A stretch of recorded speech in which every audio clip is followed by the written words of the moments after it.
Hey everyone, and welcome back to the Behavior Code. I'm Maria. And I'm Gabriel. And okay, today's episode, I feel like this one's going to hit a lot of people.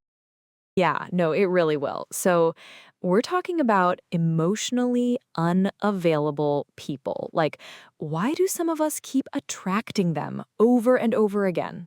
It's like a pattern, right? And the frustrating thing is, you don't even realize you're in it until you're like, wait, why does this keep happening to me? Exactly. And I think that's actually the first thing we need to talk about. Like, what even is emotional unavailability? Because people use that term a lot, and I think it gets kind of muddied. Right, right. It gets thrown around. So let's actually define it, yeah? So, at its core, emotional unavailability is when someone is unable or unwilling to show up emotionally in a relationship. They might be physically present, they might even be super charming. But when it comes to actual intimacy, like real vulnerable connection, they pull back. Yeah, and it can look really different depending on the person. Some people are emotionally unavailable because of past trauma. Some are just not at a place in their life where they want that kind of depth. And some, honestly, don't even know that's what's going on with it. Which is the tricky part, right? Because you can't always tell from the outside. In the beginning, especially, they can seem amazing, like really attentive, really interested. The hot and cold thing, that's such a classic sign. Like one week they're texting you constantly, and the next they've basically disappeared. And your nervous system goes, wait, what did I do? And then you start chasing, which is kind of the whole trap. Okay, so, and this is where it gets really interesting. Why do certain people end up in this cycle? Like, is it random? Is it bad luck? It is absolutely not random. And honestly, that's the uncomfortable truth because it means we have to look at ourselves, which nobody really wants to do. Yeah, it's way easier to be like, they're the problem. And sometimes, like, yes, they are a problem, but the pattern, that's on us to explore. So, one of the biggest reasons, and this is rooted in attachment theory, is something called anxious attachment.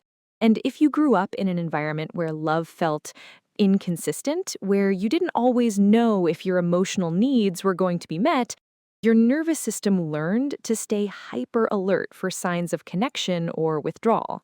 And that hyper alertness, it actually makes emotionally unavailable people feel familiar. Not safe, but familiar. And our brains confuse familiar with safe a lot. That's such a good point. Like, familiar can feel like home, even when home wasn't actually a healthy place. Exactly. And there's also this piece around self worth. Like, if deep down you don't believe you're worthy of someone who is fully present, then someone who's halfway there can feel like enough, or even like more than you deserve. That one is hard to hear, but it's so true. And it often goes back to early experiences with caregivers, with parents. Like, if the people who were supposed to love you unconditionally were also the people who pulled away or were unpredictable, you internalize that as the norm. So you grow up thinking love is supposed to feel like a little bit of chasing, a little bit of uncertainty. And then when you meet someone who's just like straightforward and available, it actually feels, Boring or suspicious, even. yes, like why are they being so nice? What's wrong with them? Which is, I mean, it's kind of heartbreaking when you think about it. There's also, okay, this is another big one, the fixer dynamic.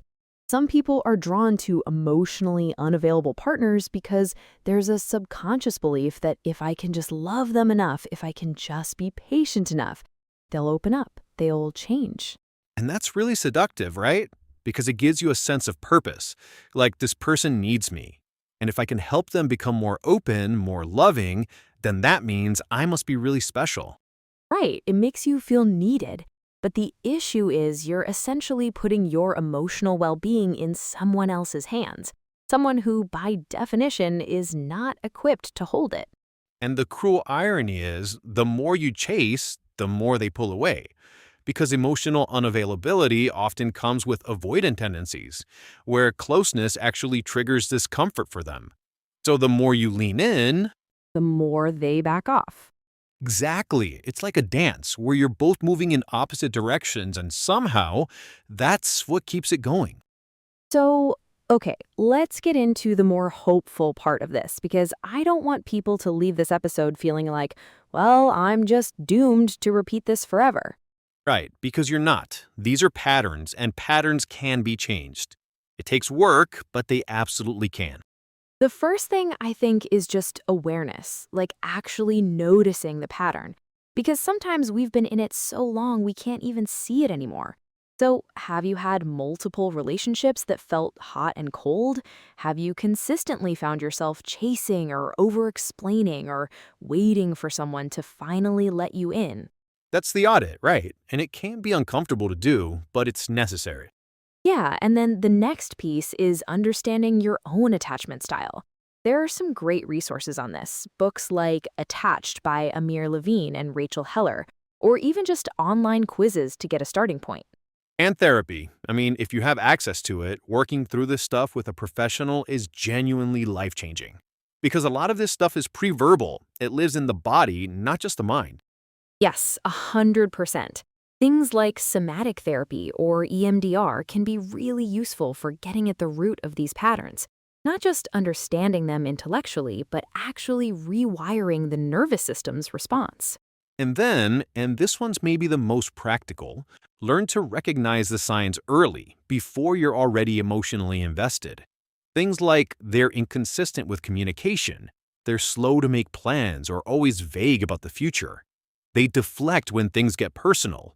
They talk a lot about not wanting something serious. Believe people when they show you who they are. That one, I feel like it sounds simple, but it's actually really hard when you're in it. So hard, because your nervous system is already hooked, and it wants to explain away the red flags instead of accepting them. Which is why building a stronger relationship with yourself is really the foundation of all of this. Like, the more secure you feel in yourself, knowing your own worth, having your own life, your own support system, the less pull an emotionally unavailable person is going to have over you. Because you stop needing them to complete something in you, and you can just see them clearly. Okay, I feel like we could talk about this for hours, but let's wrap it up here. If you're resonating with anything we talked about today, please know that it doesn't mean something is wrong with you. It means you learned certain patterns to survive, and now you get to unlearn them. Yeah, and that's actually really empowering when you look at it that way. You're not broken, you're just running an old program. And programs can be updated.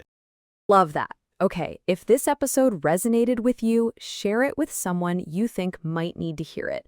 Leave us a review if you're enjoying the show. It genuinely helps more than you know. And if you have a topic you want us to cover, hit us up. We'd love to hear from you. All right, until next time, Take care of yourselves and each other. see you next week.